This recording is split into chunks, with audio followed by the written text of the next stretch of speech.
So if the latest polls are anything to go by, then Keir Starmer is the most unpopular Prime Minister of all time, if not the most unpopular politician, and we've had some bad ones, haven't we, over the decades.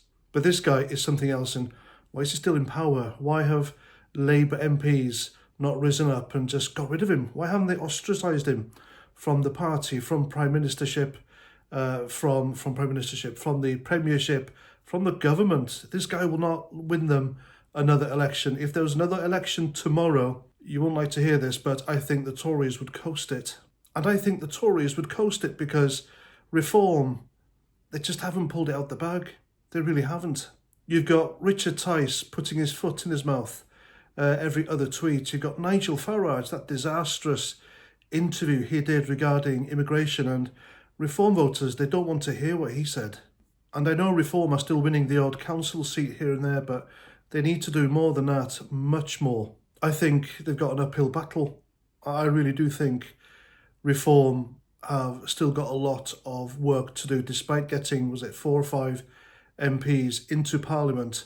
They've got more to do. They really need to convince their voters, the people who put them in Parliament, who put their faith in them, that their faith is not misplaced. So yeah, even though if there was a general election tomorrow, Labour would be gone, and that's all down to Keir Starmer, but it wouldn't be between Reform and Labour. It'll be between the Tories and Labour. The Tories would win anyway. They really would win, and they'd have a landslide. Now, I know some people don't want to hear that, but it's the truth from where I'm standing and from what I'm seeing. But back to Starmer, I mean, minus 38% in opinion polls. The same polls suggest that even Musk and Trump are more popular in this country than him. I mean, if this guy worked, I don't know, if he was an executive somewhere else, if he worked in a private company, anywhere else, I mean, a poll like this means you're not doing your job very well and they get rid of you. He'd be gone. And for politicians, and especially party leaders and world leaders, polls mean everything, especially in the United States. They do everything via polls, but it doesn't seem to bother him. It doesn't seem to care. He's dropping points left, right and centre every week. He's just going down, and now he's minus 38. I don't think any Prime Minister has ever been this low in the polls, and yet he's not even addressing it, not talking about it. He's not deviating. He's not trying to lighten the load off the people he screwed over. He's continuing on his robotic path. Now, I know Starmer had bad intentions for this country anyway, because he's gone completely cross to his party policy or his election policy before getting elected. He's lied through his teeth. And after the recent revelations of him working in partnership with BlackRock, of all entities, confirmed that his mission is to cause as much damage as he can and annihilate our industries, make them financially impossible to run by ordinary folk. And so BlackRock and Bill Gates and any other big tech companies or something like that can buy the lot and do whatever they want. And I personally blame the Tories. I really do. They got Boris Johnson in to win the election against Corbyn.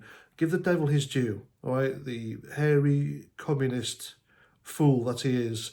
I don't think he'd have done this. He wouldn't have sold off anything for any foreign big business companies, so we'll give him that. But the Tories really needed a win against Jeremy Corbyn. He was really popular with the woke left and their numbers were growing, so they needed Boris Johnson. They used him to win. They knew he would. He got a massive majority, and then they just kicked him out when they got him, when they got into power. So they stayed in power and they were so useless and unelectable that they lost to Keir Starmer. And they lost to him, I think, on purpose, because he knew this is what he would do. Of course, the Tories couldn't sell everything off to big business, because then that would confirm what Labour were telling the voters that's what the Tories would do, and they couldn't have that. So they lost the election. Starmer's in charge. Well, I say in charge, I reckon it's Bill Gates and BlackRock and other entities myself. He's made every industry, he's destroyed every industry in the name of net zero insanity, thanks to Ed Miliband, through industrial sabotage. And the farming industry's next. He's making that financially impossible. And every bankrupt farm and every bankrupt industry will be bought underneath them for pennies by BlackRock and Bill Gates. And And the rest is, God help us. But it's strange, isn't it? Don't you think that all this could have happened under the Tories, under Rishi Sunak? Why didn't it happen under them?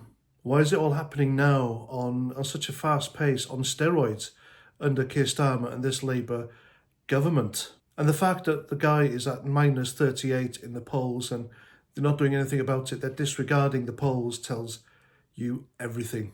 It's to keep the status quo, the vicious circle going, Labour in power, the Tories in power, then Labour, and so on and so on. Reform won't get a shoe in unless Nigel Farage starts pandering to the right people. They really do need to pull it out of the bag, reform now, otherwise they'll just be a fringe backbench party like the Lib Dems, and they'll be no use to anyone, absolutely anyone. They can say the right things, they can shout all they like, but what impact will they do? Nothing. What improvements can they do? Nothing. Couldn't deliver on anything. So, yeah, unless, of course, that's what Nigel Farage and Richard Tice wanted. Who knows? So many conspiracies out there. Anyway, there we go. I'm Paz49. Thanks for watching. I hope you're having a great weekend, and I'll see you at the next one. Roger Trout.